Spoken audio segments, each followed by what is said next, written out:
E dando continuidade ao livro Nosso Lar, agora vamos visitar o capítulo 15, o 15º capítulo, a visita materna. Quem esteve aqui na hora anterior, ele já foi indiciado, nós já sabíamos o que ia acontecer. Vamos encontrar André Luís meditando sobre sua conversa com Clarencio, um dos ministros do Ministério do Auxílio. Conversa essa em que André Luís se tinha ido propor para ser médico em Nosso Lar e lhe foi explicada a sua situação de uma forma serena, mas firme, bondosa, mas de uma forma que ele compreendeu que teria que ser não médico, mas aprendiz, e não naquela altura, mas quando fosse oportuno. E como ele nos diz que aquela notícia para ele o encheu de júbilo, o encheu de alegria. Então, atento às recomendações de Clarencio, procurava reconstituir energias para recomeçar o aprendizado.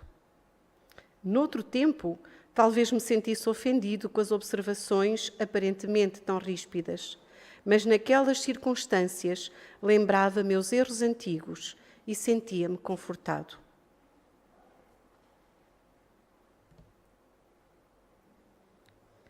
Procurava recuperar energias ou reconstituir energias para recomeçar o aprendizado. Tão simples estas palavras e tão cheias de conteúdo. Lá, André Luís preparava-se para recomeçar o aprendizado. E nós aqui, e em qualquer momento da nossa vida de espírito, nós podemos recomeçar o nosso aprendizado.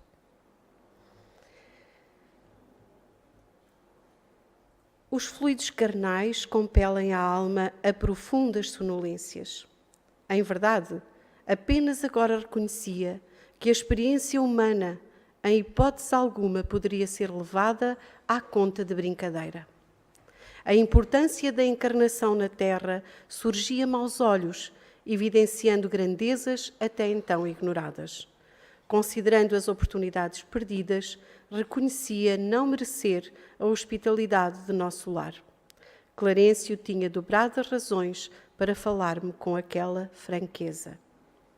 Reparem, Clarencio falou com franqueza, mas bondade. Falou com firmeza, mas com consideração e respeito por aquele ser que ele sabia que ignorava.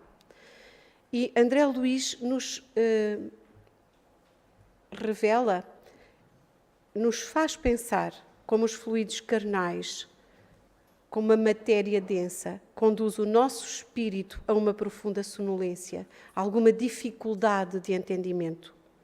Mas nos diz esta verdade que nós devemos reter. A experiência humana, esta experiência que temos agora enquanto encarnados, não poderá ser levada à conta de brincadeira, porque é uma oportunidade ímpar de aqui estarmos, trabalhando para nós, trabalhando para a humanidade, trabalhando, no fundo, na obra sublime da criação, porque, de alguma forma, nós somos as mãos de Deus. A importância da encarnação na Terra surgia, então, aos olhos, com uma grandeza até então ignorada, queridos irmãos. Como para nós, lendo desta forma, nós percebemos que ainda também nós não percebemos a grandeza da dádiva de estar aqui. Passei dias entregue a profundas reflexões sobre a vida. No íntimo, grande ansiedade de rever o lar terreno. Abstinha-me, porém, de pedir novas concessões. Não nos esqueçamos que André Luís esteve cerca de 8 anos até ser resgatado. do umbral. Sei que com certeza têm vindo a acompanhar e portanto, sabem isto. De qualquer forma, convém também trazermos à nossa lembrança. Os benfeitores do Ministério do Auxílio eram excessivamente generosos para comigo, adivinhavam-me os pensamentos. Se até ali não me haviam proporcionado satisfação espontânea a semelhante desejo, é que tal propósito não seria oportuno. Calava-me então, resignado e algo triste. Algo também que percebemos aqui em André Luís, a aceitação, a compreensão de que se algo não conseguia, é porque não era a hora. Ele tinha uma grande ansiedade de saber dos seus, da sua esposa, dos seus filhos, do seu lar. E, no entanto, ele já tinha aprendido a calar-se, porque ele sabia que se ainda não lhe tinham proporcionado esse desejo, é porque não seria oportuno. Muitas vezes nós queremos tudo aquilo que percepcionamos que seria importante para ontem, não é? E não nos lembramos que muitas vezes aquilo que desejamos não é oportuno, ou não merecemos, ou não é o melhor. Lísias fazia o possível por alegrar-me com os seus pareceres consoladores. Eu estava, porém, nessa fase de recolhimento inexprimível em que o homem é chamado para dentro de si mesmo pela consciência profunda. E muitas vezes nós temos necessidade de fazer este recolhimento para nos encontrarmos, para nos sentirmos, para nos redefinirmos. Porque, por norma, nós somos seres muito barulhentos, muito agitados, pouco dados a parar e a refletir, não é verdade? Um dia, contudo, o bom visitador penetrou radiante no meu apartamento, exclamando: adivinhe quem chegou à sua procura. Aquela fisionomia alegre, aqueles olhos brilhantes de Lísias não me enganavam. Minha mãe, respondi confiante. Olhos arregalados de alegria, vi minha mãe entrar de braços estendidos. Filho, meu filho, vem a mim, querido meu. Não posso dizer o que se passou então. Senti-me criança, como no tempo em que brincava à chuva, pés descalços, na areia do jardim. Porque o espírito é isso mesmo. É o sentimento, é o pensamento, na sua verdadeira essência. E ali estava um verdadeiro encontro de amores. Abracei-me a ela carinhoso, chorando de júbilo, experimentando os mais sagrados transportes da aventura espiritual. Beijei-a repetidas vezes, apertei-a nos braços, misturei minhas lágrimas com as suas lágrimas e não sei quanto tempo estivemos juntos, abraçados. Afinal, foi ela quem me despertou do enlevo, recomendando: vamos, filho, não te emociones tanto assim. A alegria, também, quando excessiva, costuma castigar o coração. Não é? E como nós podemos imaginar a alegria, a emoção e o contentamento deste encontro? E como nós aqui podemos também pensar quantas vezes seremos nós envolvidos por nossos amores, sem darmos conta. E em vez de carregar minha adorada velhinha nos braços, como fazia na terra nos derradeiros tempos de sua romagem por lá, foi ela quem me enxugou o pranto copioso, conduzindo-me ao divã. Estás ainda fraco, filhinho, não desperdices energias. A mãe sempre preocupada com o seu filho. Sentei-me a seu lado e ela, cuidadosamente, ajeitou-me a fronte cansada em seus joelhos, afagando-me de leve, confortando-me à luz de santas recordações. Senti-me então o mais venturoso dos homens. Guardava a impressão de haver o barco da minha esperança ancorado em porto mais seguro. A presença maternal constituía infinito reconforto ao meu coração. Aqueles minutos davam-me a ideia de um sonho tecido em trama de felicidade indizível, qual menino que procura detalhes, fixava-lhe as vestes, cópia perfeita de um dos seus velhos trajes caseiros. Notando-lhe o vestido escuro, as meias de lã, a mantilha azul, contemplei a cabeça pequenina, aureolada a fios de neve, as rugas do rosto, o olhar doce e calmo de todos os dias. Então, mantemos o aspecto que podemos manter, aquele que para o seu filho ele reconheceria e lembraria. Mãos trêmulas de contentamento, acariciava-lhe as mãos queridas, sem conseguir articular uma frase. Minha mãe, todavia, mais forte que eu, falou com serenidade. Nunca saberemos agradecer a Deus tamanhas dádivas. O Pai jamais nos esquece, meu filho. Que longo tempo de separação. Não julgues, porém, que me houvesse esquecido. Às vezes a providência separa os corações temporariamente, para que aprendamos o amor divino. Então, em tudo há um propósito. Em tudo, absolutamente tudo. Nas separações, nas perdas, nos problemas, nas dificuldades. Em tudo há sempre um propósito amoroso. Identificando-lhe a ternura de todos os tempos, senti que se me reavivavam as chagas terrenas. Oh, como é difícil alijar resíduos trazidos da terra! Como pesa a imperfeição acumulada em séculos sucessivos! Quantas vezes ouvira conselhos salutares de Clarencio, observações fraternais de Lísias para renunciar às lamentações, mas ao carinho maternal, como que se reabriram velhas feridas. E no capítulo 6 de Nosso Lar, de facto, é falado sobre o problema das queixas e das lamentações, em que tantos de nós abusamos. Vibrar dessa forma é agravar a nossa dor. É sintonizar com o sofrimento, é agravá-lo. Então, vejam o que acontece.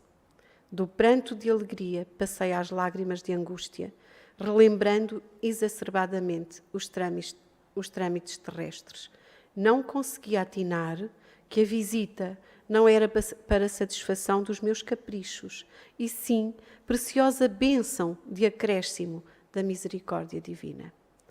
Como nós às vezes não sabemos pensar adequadamente sobre aquilo que nos acontece, nesta hora de tamanha alegria e em tantas horas, nós facilmente descambamos e alteramos a vibração energética das situações. E aqui vemos André Luís a não recordar naquela visita uma bênção, uma dádiva, mas a outra vez encher-se de angústia. E o que é que fez? Copiando antigas exigências, concluí erroneamente que a minha genitora deveria continuar como repositório de minhas queixas e males sem fim. Na terra, quase sempre, as mães não passam de escravas no conceito dos filhos. Raros lhes entendem a dedicação antes de as perder. Na mesma falsa concepção de outros tempos, descambei para o terreno das confidências dolorosas. Minha mãe ouviu-me calada, deixando transparecer inexprimível melancolia. Olhos úmidos, aconchegando-me de quando em quando mais estreitamente ao coração, falou carinhosa.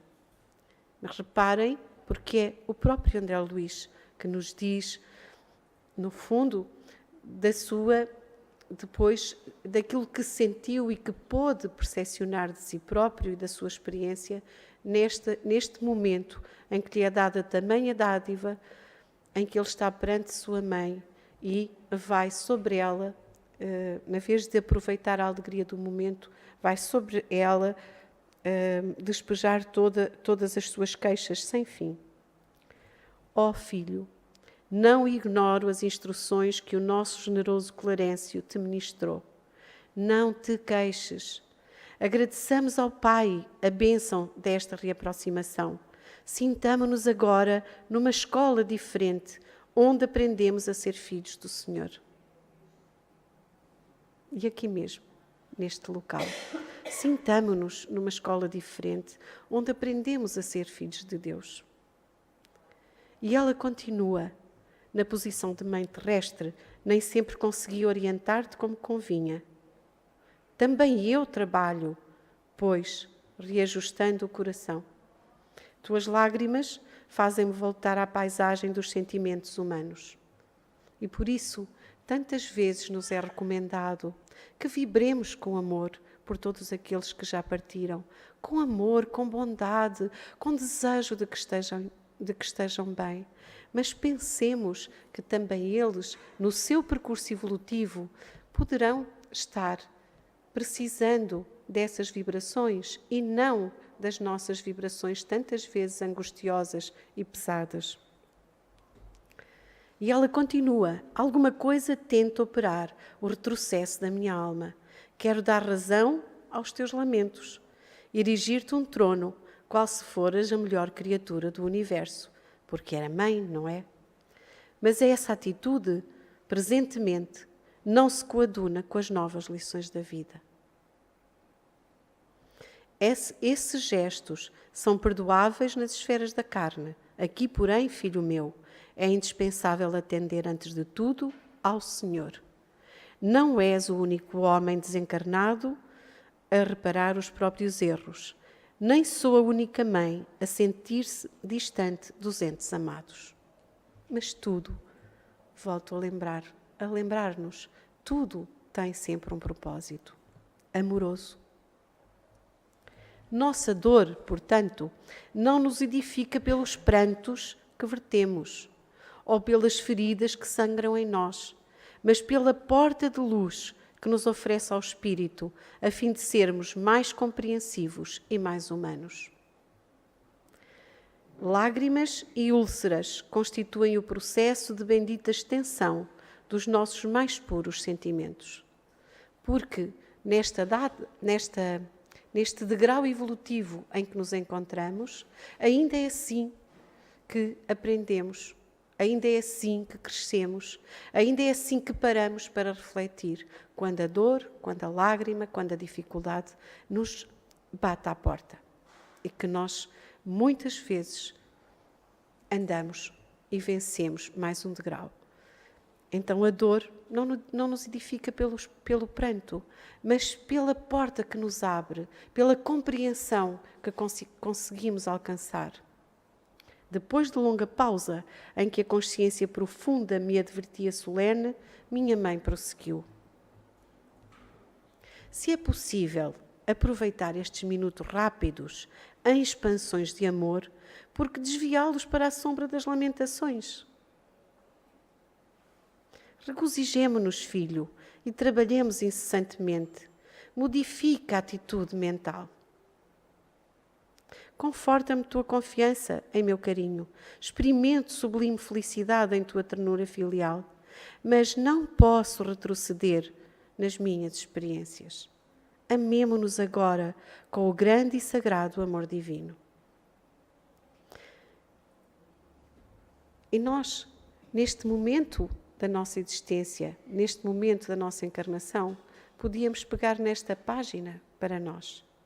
Se é possível aproveitar estes minutos rápidos que são a nossa vida. O poeta dizia, a vida é um ai que mal soa, não é?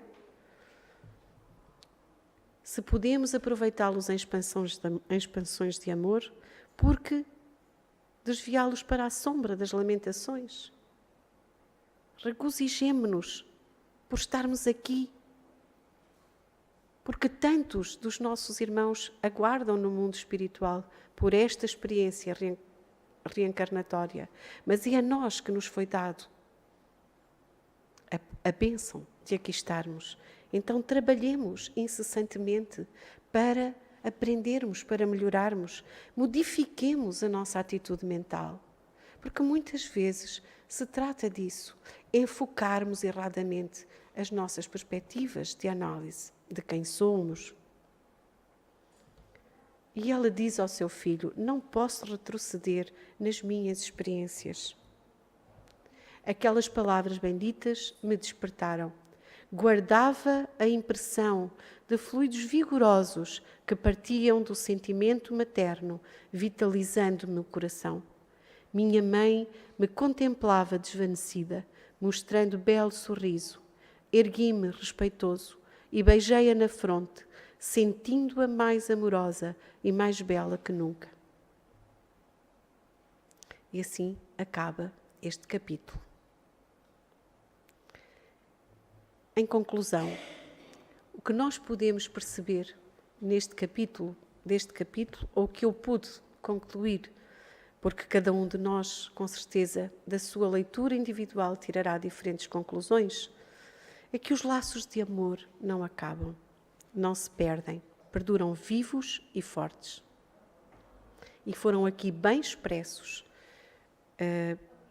nas palavras de André Luiz.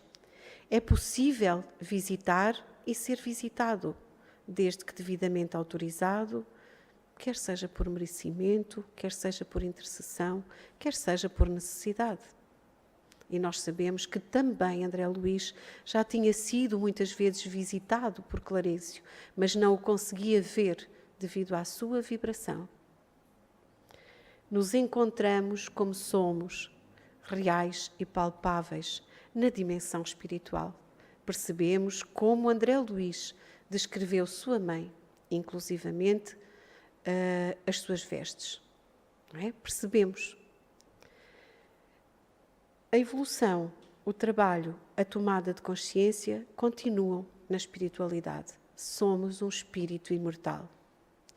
E onde quer que estejamos, encarnados ou desencarnados, no mundo físico ou no mundo espiritual, o nosso caminho, o nosso percurso será sempre na tendência evolutiva, ainda que às vezes escolhemos estar parados, como que adormecidos, como estudantes que não aproveitam o ano escolar.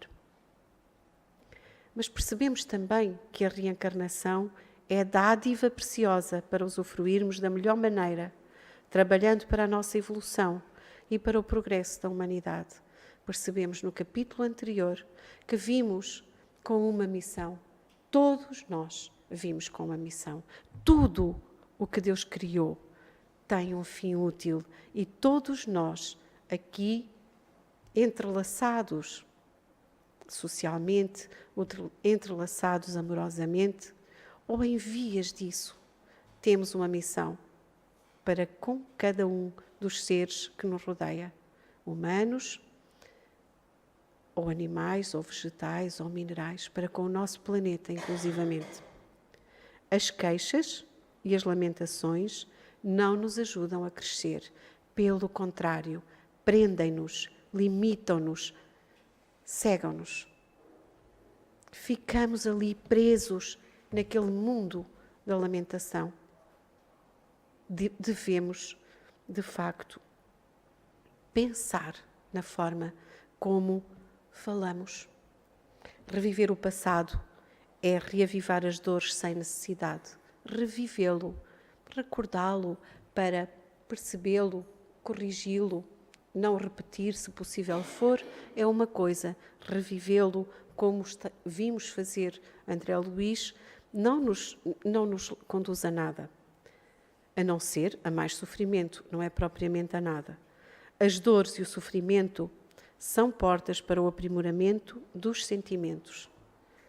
E é preciso modificar a nossa atitude mental, porque nós somos o que pensamos e o que sentimos. Então, de tudo aquilo que li e podemos ler neste capítulo, nós somos, quem sabe se já passámos por coisas semelhantes às de André Luiz e agora não recordamos. Quem sabe se passaremos e temos já esta possibilidade de recordar os seus ensinamentos.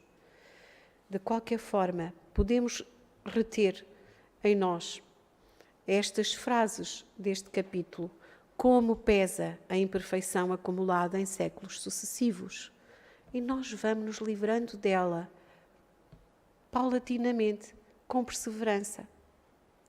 Ouve os conselhos para renunciar às lamentações. Ouçamos todos nós e sejamos ativos, proativos no bem e não nessa queixa que nos atrasa.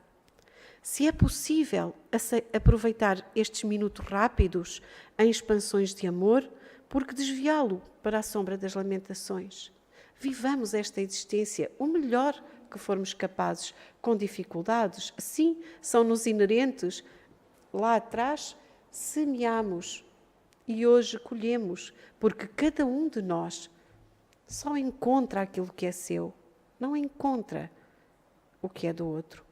E já ouvimos também há pouco, nós encontramos aquilo que damos, nós recebemos aquilo que damos e podemos perceber que se encontramos as dificuldades, foi aquilo que fomos deixando para trás. Não há problema, vencidas estas, nós aprenderemos a não semear mais, não é? Essa atitude, presentemente, não se coaduna com as novas lições da vida. E eu penso que este espaço, este ponto de luz sobre a Terra, nós não conseguimos, com certeza, abranger a dádiva que é. Mas todos estamos aprendendo estas lições. Não te queixes, modifica a atitude mental. Nunca saberemos agradecer a Deus também as dádivas, porque nós ainda somos muito pequeninos, ainda estamos muito longe da compreensão, mas estamos caminhando para lá. Compreensão da grandiosidade do amor de Deus. Mas estamos caminhando para lá. Somos deuses, porque somos seus filhos. Que às vezes não sabemos pensar nisso. Ainda não sabemos pensar nisso com constância, com firmeza, com certeza. Nós somos filhos de Deus. E Jesus nos dizia, vós sois deuses. Ele sabia quem, melhor do que nós sabemos ainda hoje, quem nós somos.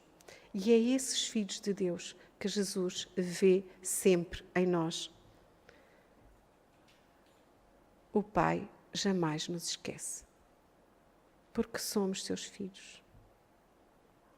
E a possibilidade de nos pensarmos filhos de Deus modifica muito, muito a nossa forma de vivermos esta oportunidade que Ele nos deu de evoluir. Que possamos aproveitar tudo o que Deus põe à nossa disposição. Que possamos aceitar, como vemos André Luiz aceitar, pacificamente, aceitar as nossas imperfeições e trabalhar sobre elas, porque são muitas, mas nós temos todo o tempo para as ir modificando, para nos irmos aperfeiçoando. Então que possamos utilizar todas as bênçãos que o Pai nos dá, no sentido da nossa evolução, no sentido, no fundo, da nossa felicidade, da nossa alegria. Porque sabemos que não estamos sós, nunca estamos sós.